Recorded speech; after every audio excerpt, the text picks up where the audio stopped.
It's Friday, May the 8th. Here's the latest update. UAE air defence systems responded to incoming missiles and drones from Iran around 6:45 this morning. Authorities in Fujairah say sounds heard across parts of the emirate were the result of successful interception operations carried out by local defence systems. Meanwhile, US President Donald Trump says negotiations with Iran are still continuing, despite renewed attacks reported overnight across the region. President Trump said the ceasefire still holds. At the United Nations, the UAE has joined the US, Bahrain, Kuwait, Saudi Arabia and Qatar in backing a draft resolution condemning Iranian threats to shipping and freedom of navigation through the Strait of Hormuz. The draft calls on Iran to stop the attacks, avoid interfering with commercial vessels and disclose the location of any sea mines in the area. And in other international news, health officials in the United Let's kick things off with someone who was definitely in the Epstein files, Jeffrey Epstein. We've seen millions of his texts and emails already, but there was one very important document we hadn't seen until now. Breaking news tonight, a judge has released what is said to be a suicide note written by the late convicted sex offender Jeffrey Epstein. It is a treat to be able to choose one's time to say goodbye. What you want me to do? Bust out crying? No fun. Not worth it. No fun, not worth it? His last words were the same words I said when I bailed on the new season of Landman. Just kidding. All 437 Taylor Sheridan shows are equally excellent and available now on Paramount Plus. This is where passengers on board the Hondias are finally going to be allowed to get off of that ship. Now, we expect them to arrive right here off the coast of Tenerife in the Canary Islands around midday Sunday. But many locals here are protesting, saying they fear this feels exactly like the start of another COVID-19. But guys, Spanish authorities have reiterated that no one on board that ship will be allowed anywhere near any residents here in the islands. They say the ship will arrive to an isolated, cordoned off area. The passengers then will arrive here at the port in hazmat suits before getting on a bus. They'll be under military guard and going to an isolated section of the airport, where they'll then be sent to their home countries. They've also confirmed that the U.S. has expressed a willingness to send a plane to pick up all those U.S. citizens on board.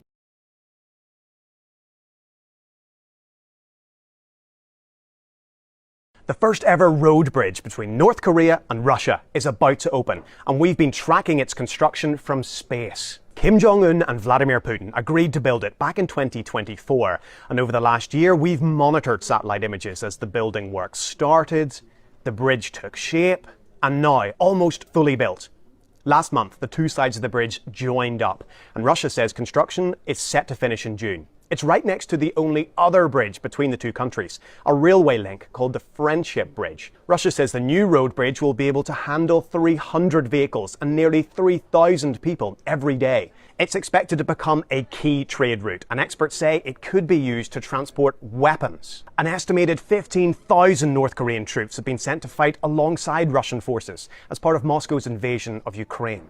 In return, experts say Russia is sending North Korea food, fuel and military technology. Tonight, we take you inside Cuba. The Trump administration has hit the Cuban government with new sanctions tonight. President Trump has vowed to topple the Cuban regime. This evening, the Cuban foreign minister and what he just told our Whit Johnson in Cuba, warning of a bloodbath if the U.S. strikes. Whit from Havana tonight. Tonight, the Trump administration ramping up pressure on Cuba, slapping a new round of sanctions on businesses tied to the Cuban military, which controls so much of the island's economy. I sat down with Cuba's foreign minister, Bruno Rodriguez, in Havana, who tells me there is no progress in talks with the U.S. and dismissed recent demands from the Trump administration for political and economic reforms. Puedo decirle que no veo progresos. I can tell you that I see no progress. Siento que hay profunda I can say that I feel there's a huge inconsistency. No progress? No progress.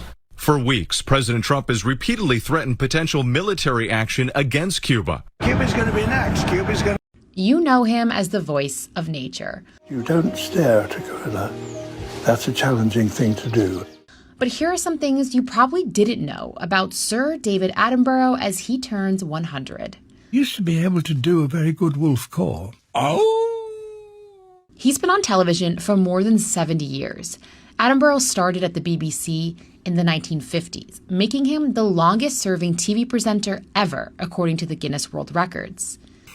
Boo! But he was almost blocked from appearing on TV. His first boss didn't want him on air because of his, quote, large teeth. While working at the BBC, David Attenborough helped pioneer color television, including featuring the Beatles' Magical Mystery Tour in color. He also helped change the color of tennis balls from white to the yellow balls we still use today, after realizing white balls were hard to see on screen. At 96 years old, he became a social media record breaker. When Attenborough... Today's Secretary of State Marco Rubio went to the Vatican to smooth over tensions between President Trump and Pope Leo.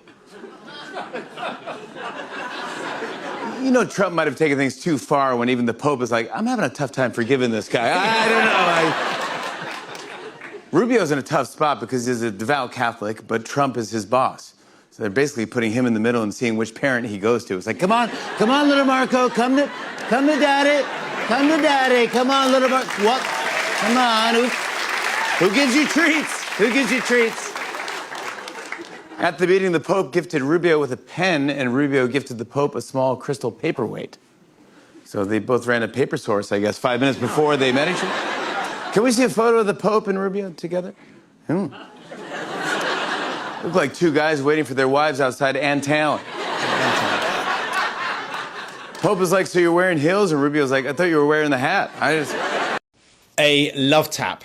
That's President Trump's way of brushing off what could yet still be a serious rupture in the ceasefire, to the extent that there is one, between Iran and the United States. Overnight, there was a significant exchange of fire between the US and the Iranians in and around the Strait of Hormuz.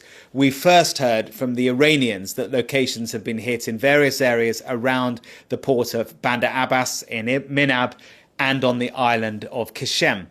Now, the Iranians said they responded by attacking and they claim damaging US naval vessels in the Gulf. The American line, though, well, that's somewhat different. Trump has called it a love tap, as I say, brushing it off as simply defensive action that doesn't really mean a great deal. He said that in a call with ABC News. And on Truth Social, in a lengthy message, he essentially said that 3 vessels tried to pass through the Strait of Hormuz. They were I love David Attenborough. His voice is so calming. Happy birthday, David. I think you're a lovely man and I hope you have a great day. You have a massive blowout and a great time. Happy birthday to David Attenborough, who's turning 100 years old. I'm here at the Natural History Museum to find out your birthday wishes. He's literally just a national treasure, isn't he? When I was younger, we would just go for walks in the New Forest with my family. They'd say, oh, Archie's doing an Attenborough again, to look at a new cool bug or a new plant and tell them fun facts about it. I wouldn't be able to name one other person apart from David Attenborough in that field. Steve Batchel. Highlighting things in nature that people wouldn't otherwise know about. Maybe not even realise they care about. And it's true, he speaks the truth. And how plastic in the ocean affects them. He's been pretty much basically a large part of my life. Throughout my childhood, I watched endless of his shows. He's literally devoted his life. He's like the pioneer of our time. Thanks for all the education. You're a beacon of hope. I wish you a day full of reminiscing about your 100 years. Thank you very much. Happy birthday, David Attenborough. This weekend is Mother's Day, the day we celebrate all the incredible women who pee a little when they sneeze too hard. Trump marked the occasion with an event honoring military moms, or as he calls them, military MILFs. And I assume he showed them the love and respect they deserve. We're also honored to be joined by a military mother who sacrificed far more than most. That's Melody Wolf. And, I love the name Melody because for a long time, they have spell correct and word correct on these crazy machines that we use to put out truths, or they used to be called tweets. Uh-oh, look out, he's leaving. Every time I wrote Melania, it would correct to Melody. So I do things, and I work very fast, very fast. Blah, blah, blah, blah. Well, now I know what I'm not. I think what's clear is that when the Americans want to call this a war and want to make it offensive and want to make a point, they do. And when they want to back off and try and play this down, they do that as well. And I think this is very much the latter. CENTCOM does not seek escalation but remains positioned and ready to protect American forces. They're seeing this as defensive action. Yeah, we had Trump, didn't we, a few days ago saying the military action had terminated. Marco Rubio during the week saying that the military action was over.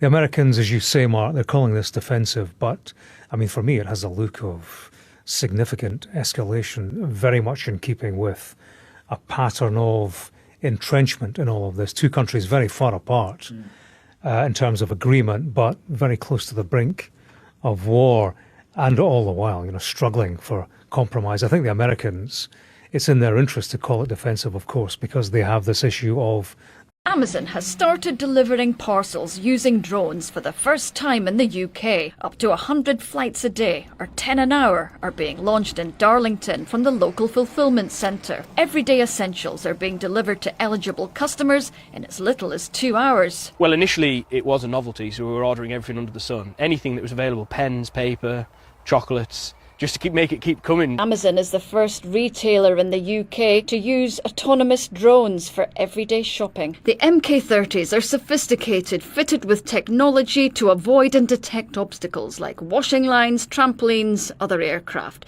and most importantly, people. But in the US, where 5 states have Amazon Prime Air, safety concerns were raised when an MK-30 hit an apartment building in Dallas, Texas in February, captured by a local resident. Amazon says 170,000 flights have gone without incident. We put safety first. We know we're going to learn. We know we're going to learn. This block is where the most expensive home ever sold in the United States is located, and now at the center of a massive debate. But there's something everyone is missing. New York City Mayor Zohran Mamdani made a video vowing to tax billionaires like the Penthouse's owner, Citadel CEO Ken Griffin, with a pied-à-terre tax on second homes valued more than $5 million. Well, today, we're taxing the rich. Griffin responded, calling Mamdani posing in front of his home as, quote, creepy and weird, saying he's investing more now in Miami because of it. Is that we need to double down on our bet in Miami. And here's what's missing in the debate. As of right now, Griffin's $238 million home is only taxed at a value of $9.4 million. How is that possible? Well, little of the city's most expensive real estate is actually taxed at its market value. That's because the city's tax system requires luxury condos and co-ops like Griffin's to be assessed based off of the hypothetical income they would generate if they were